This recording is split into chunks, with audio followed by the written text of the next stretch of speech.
후반기가 시작되었습니다. 9월이 시작되면서 모든 사역들이 새롭게 열매를 맺기 위해서 달려가고 있습니다. 2023년도를 시작하면서 우리는 하나의 주제를 선포하고 지금까지 걸어가고 있습니다. 그 제목은 예배를 회복하라입니다. 우리의 멈춰져 있던 예배를 회복하고 우리 삶 가운데서 풍성한 열매를 맺자고 우리는 그렇게 다짐하면서 시작했습니다. 9월을 시작하면서 우리에게 다시 한번 이 말씀을 되새기고 예배를 회복하는, 후반기는 예배를 다시 시작하는 그런 우리 모든 성도들이 되기를 원합니다. 예배의 시작은 어디서부터 시작될까요? 예배는 언제부터 시작되는 것일까요? 예배는, 우리 인생에서 예배는 하나님이 부르시는 그 순간부터 예배는 시작된 것입니다. 하나님이 우리를 구별하여서 따로 떼어내어서 어둠 가운데서 불러내실 때부터 우리의 예배는 시작된 것입니다. 하나님 앞에 서서 하나님이 걸어가시도록, 그렇게 하나님의 사람으로 걸어가도록, 성숙한 우리의 모습으로 걸어가도록 하나님은 우리를 부르시고 기대하고 계십니다. 그 기대를 우리는 깨달아야 됩니다. 하나님이 우리를 부르셨구나. 그 은혜를 기억해야 되는 것입니다. 바울은 로마서 1장 6절에서 7절 말씀에서 이렇게 얘기합니다. 함께 읽어보겠습니다. 너희도 그들 중에서 예수 그리스도의 것으로 부르심을 받은 자니라. 6절은 이렇게 말하고 있습니다. 로마서에서 하나님의 사랑하심을 받고 성도로 부르심을 받았다 우리에게 말씀하고 있습니다. 그리고 그 모든 자에게 하나님, 예배자로 서 있을 때에 하나님은 은혜와 평강 주시기를 원하시는 분이라는 것입니다. 하나님의 부르심을 기억해야 한다는 것이죠. 고린도전서 1장 1절에서 2절에서도 바울은 하나님의 뜻을 따라 그리스도 예수의 사도로 부르심을 받았다 그러면서 형제들을 소개하고 있습니다. 그리고 고린도에 있는 교회, 그리스도 예수 안에서 거룩하여지고 성도로 부르심 받았던 그 자들과 그 모든 자들에게 하나님의 은혜가 있기를 원한다고 그런 말하고 있습니다. 하나님이 우리를 부르셨기 때문에 우리는 이 자리에 있는 것입니다. 하나님이 이 예배 자리에 나오게 하신 것입니다. 그러므로 우리는 부름받은 자라는 것을 늘 되새겨야 됩니다. 그것을 잊어버리면 우리는 어디로 향방을 알지 못하는 그 길로 가게 되는 것입니다. 예수님은 공생애를 시작하면서 제자들을 부르십니다. 갈대아 우르에서 우상을 만드는 그 일을 하며 살아가던 아브라함을 하나님 부르십니다. 그리고 바울도 그 예수 믿는 자들을 죽이기 위해서 달려가던 그 바울을 하나님은 다메섹 도상에서 부르십니다. 그는 하나님의 영광을 그곳에서 보게 됩니다. 예배의 시작도 바로 하나님의 부르심부터 시작된다는 것입니다. 오늘 이 시간 우리는 하나님의 부르심이 어떤 것인지 알기를 원합니다. 그렇다면 하나님이 부르셔서 예배가 시작되었다는 것은 하나님이 이 예배를 시작하셨다는 것입니다. 그러면 그 부르심에 우리는 참여해야 한다는 것입니다. 하나님이 찾아오셔서 우리를 부르실 때에 우리의 한 사람 한 사람을 그저 그냥 1번, 2번, 3번으로 부르신 것이 아니라 삭개오를 찾아오셨을 때 한 번도 만난 적이 없지만 그 뽕나무에 올라가 있는 그 삭개오의 이름을 기억하고 부르신 것처럼 오늘 우리 한 사람 한 사람을 이 자리로 부르시고 그 이름을 기억하신다는 거죠. 하나님이 계속해서 우리의 태어나고 살아가는 것을 눈여겨보고 계시다가 하나님이 보시기에 적절한 때에 불러주셨다는 것입니다. 내 인생이 정말로 잘 나가는 때, 모든 것이 평안하고 만족스러운 때, 사업이 잘 되던 때, 그렇게 잘 되던 그 길에서 그렇게 살아갈 때는 하나님이 부르셨다는 것을 까맣게 잊고 살았을 때가 많습니다. 내 인생이 잘 나갈 때는 하나님을 잊고 삽니다. 그러나 우리는 언제 하나님을 만나게 되느냐? 길이 없을 때에, 홍해와 같은 바다가 망망대해가 펼쳐졌을 때에, 절망 가운데 있을 때에, 시리에 빠져 있을 때에, 우리가 전혀 생각하지 못하던 때에, 그 특별한 때에 하나님은 찾아오신다는 것입니다. 그 새벽에 하나님은 우리 삶 가운데 개입하신다는 것입니다. 그래서 우리는 여기에 나온 것입니다. 그 부르심을 차마 떨치지 못하고 우리는 하나님 앞에 나와 있다는 것입니다. 그것이 신앙의 시작이고 예배입니다. 오늘 이사야는 어떤 날의 부름을 받고 있습니까? 특이하게 예언서 가운데에, 모든 선지서 가운데에 1장에 이사야를 부르시는 장면이 없습니다. 6장이 되어서야 하나님은 이사야를 부르시고 계십니다. 언제 이사야는 부르심을 받았느냐 하면, 이사야는 우시야 왕이 죽던 때에 부름을 받습니다. 하나님은 개인의 상황뿐만 아니라 민족의 역사와 세계의 역사 속에서 시대의 혼란 가운데서 우리를 부르신다는 것을 기억해야 한다는 것입니다. 세상이 어지럽고 혼란한 가운데서 우리를 구별해서 하나님 부르신다는 것입니다. 오늘 이사야는 성전에 들어가서 예배하는데 그곳에 어떤 일이 임합니까? 하나님의 나라의 예배가 임하고 있습니다. 하늘이 임하고 있습니다. 예배 가운데서 그는 하늘을 보게 됩니다. 하늘에서도 예배, 거룩하다는 하늘에서 예배가 벌어지고 있는데, 그것을 땅 위에 있는 이사야도 그 예배에 참여하고 있는 것입니다. 그 예배를 드리고 있는 것입니다. 예배라는 것은 하늘의 예배가 이 땅에 임하는 것입니다. 하늘의 예배를 우리가 경험하는 것입니다. 그것을 보고 이사야는 반응하고 있습니다. 6장 5절입니다. 6장 5절 말씀을 우리가 다시 한번 읽어보겠습니다. 시작. 그때에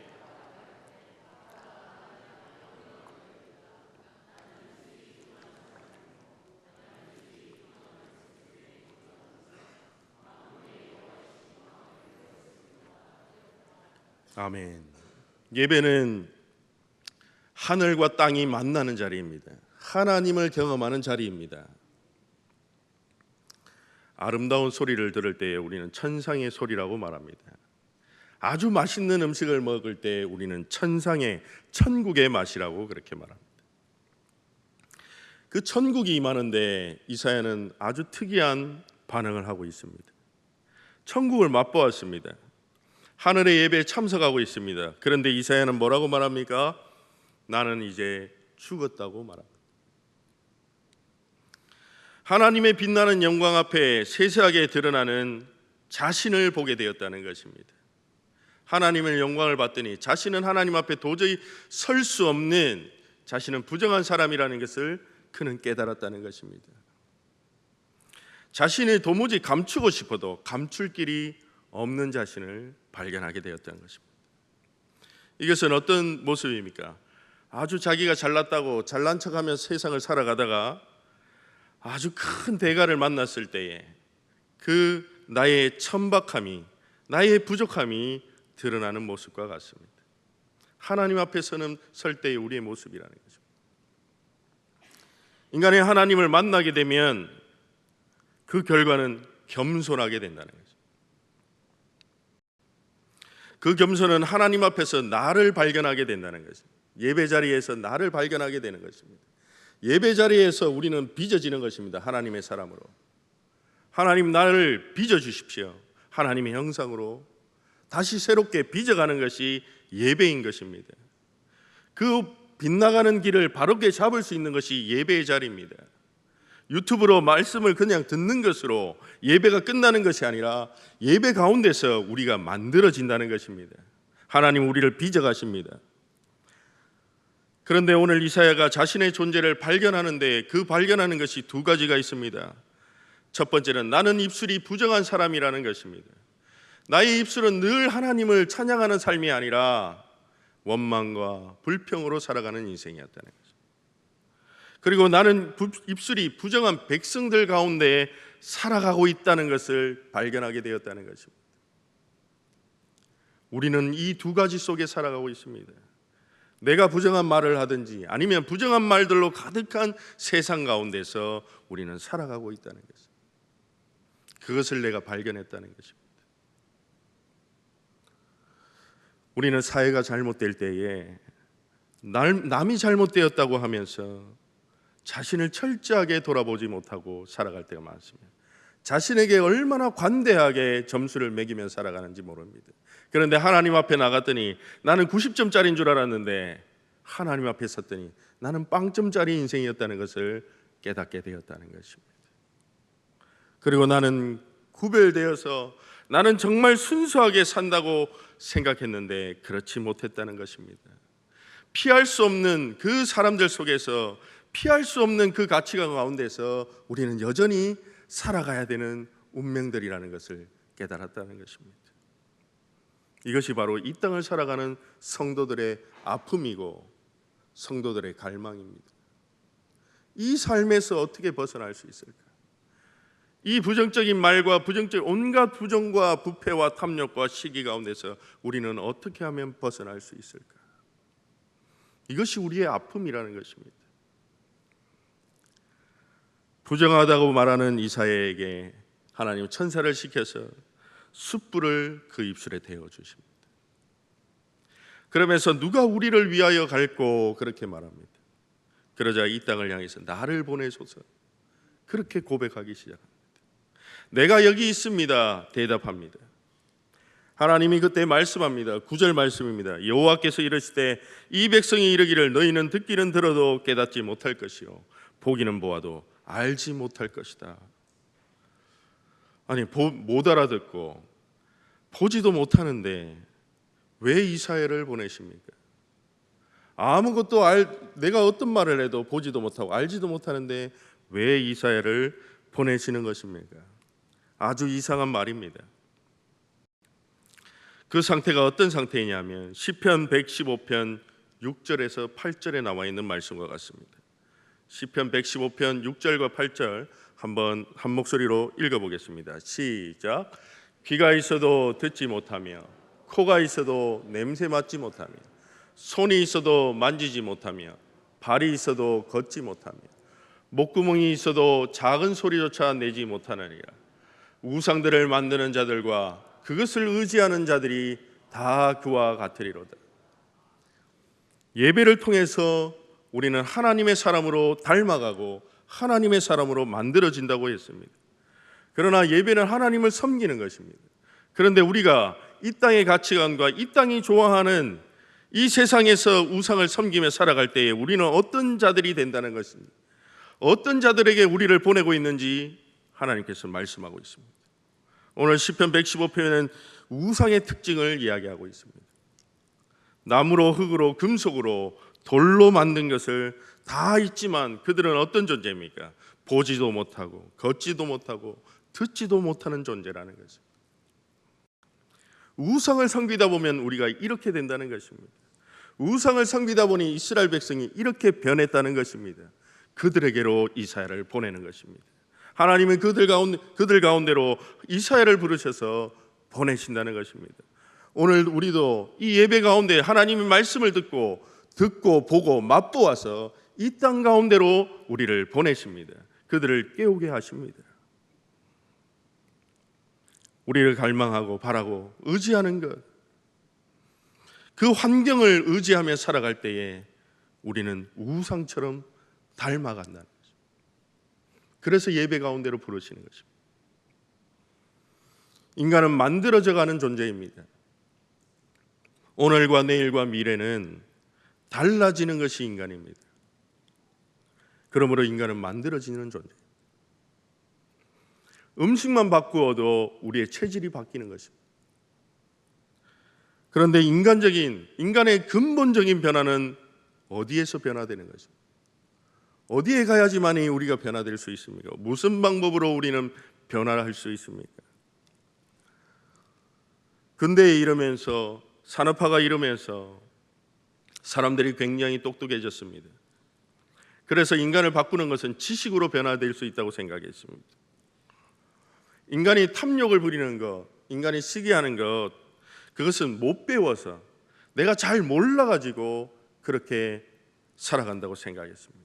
그래서 사람들은 지식이 늘어나면, 오늘날도 지식이 늘어나면 인간은 변화될 것이라고 생각했습니다. 교육하면 사람은 변화될 것이라고 믿었습니다.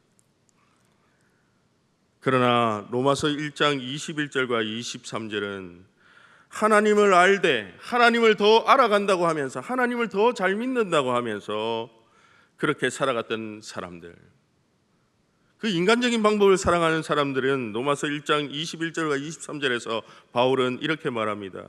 하나님을 알되 하나님을 영화롭게도 아니하고 감사하지도 아니하고 오히려 그 생각이 허망한 데 사로잡혀서 살아간다고 말합니다. 미련한 마음이 어두워졌나니 스스로 지혜 있는 척하느나 어리석은 자들이 되었다고 그렇게 이야기합니다. 그리고 어떻게 됩니까? 23절에 보면 썩어지지 아니하는 하나님의 영광을 썩어질 사람과 새와 짐승과 기어다니는 동물의 모양으로 우상으로 바꾸었다. 그렇게 말합니다. 나는 똑똑한 사람이라고, 나는 잘난 사람이라고 자랑할 만한 사람이라고, 모든 것을 가진 사람이라고 그렇게 자랑하던 자들이 하나님 보시기에는 어리석은 자들이라는 거예요. 스스로 잘났다고 하는 사람이 바로 오늘날의 문제를 만들어낸다는 것입니다. 그들은 어떤 삶을 살아간다고 합니까? 하나님을 영화롭게도 하지 아니하고 감사하지도 아니하고 그렇게 살아간다는 것입니다. 이것이 오늘날 말하는 지식이 가져다준 인간의 문제인 것입니다. 그 지식만 있으면 된다고 생각하기 때문에 하나님을 예배하지 않는 것입니다. 23절에 로마서 1장 23절에 썩어지지 않은 하나님의 영광을 썩어질 사람과 새와 짐승과 기어다니는 동물의 모양으로 우상으로 바꾸었다고 말합니다. 사람은 자신이 사랑하는 것을 닮아가게 되어 있습니다. 부부가 왜 닮아갑니까? 부부가 안 닮아가면 이상한 겁니다.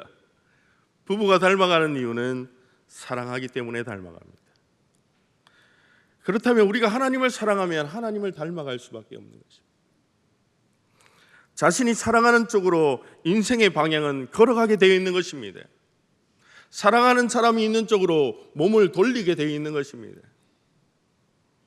그러나 우리가 탐욕을 쫓아가면 탐욕스러운 사람이 되고 음란을 쫓아가면 음란한 사람이 되는 것입니다.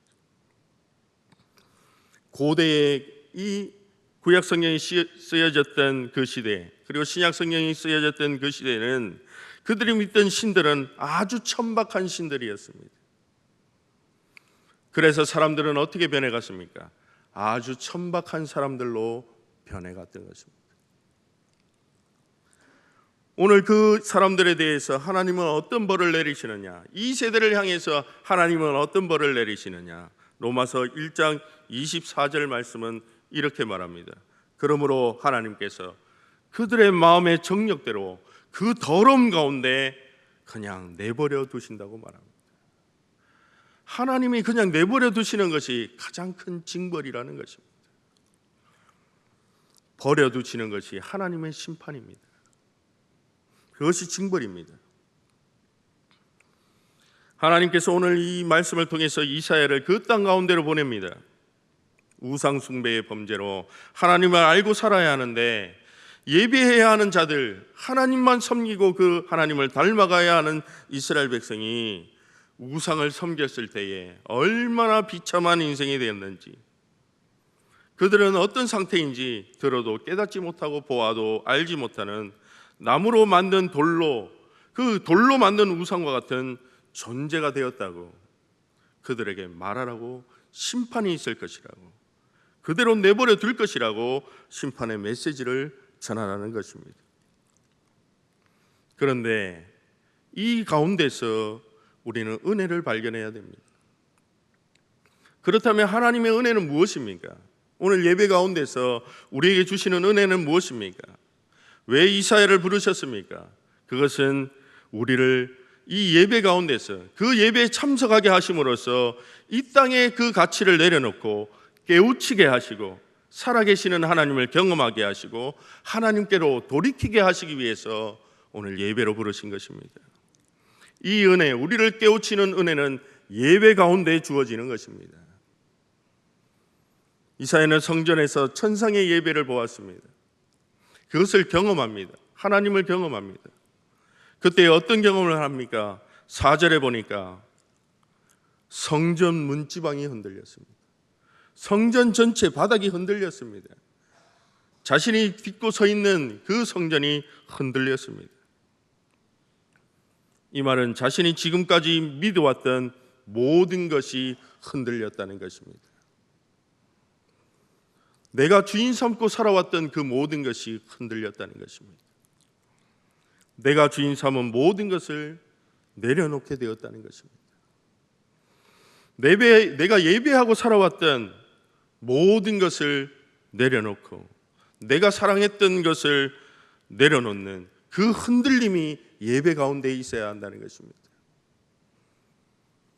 오늘 이사야는 어떤 것이 흔들렸을까? 당대에서 가장 뛰어나고 부국강병을 이루었던 왕이 우시야 왕입니다. 이스라엘 왕 중에서. 그런데 그때가 언제냐? 우시야 왕이 죽고 난 이후입니다. 자기의 삶에 자기가 가장 의지했던 그 사람이 죽었다는 것입니다. 그때에 그는 성전으로 가서 하나님을 만나게 됩니다. 우시야는 왜 죽었습니까?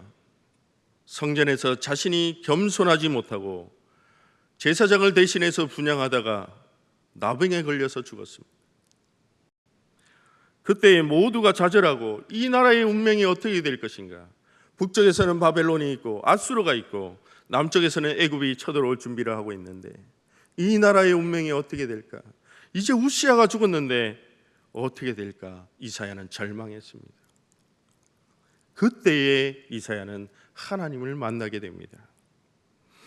하늘에서 드려지는 예배를 본다는 것은 미래의 종말의 시간, 영원한 시간 예배를 영원히 우리가 드려야 되는 그 예배를 오늘 이 시간 경험하는 것입니다. 우시야가 이 땅에서 모든 것을 결정하는 재판장의 행세를 하며 살았습니다.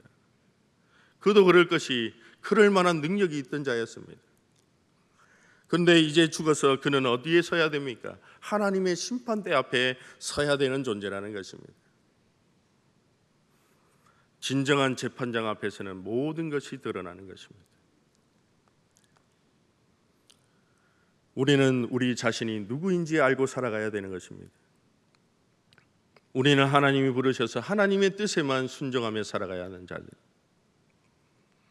우리는 평가를 받고 판단받는 자리에 지금 서 있다는 것입니다.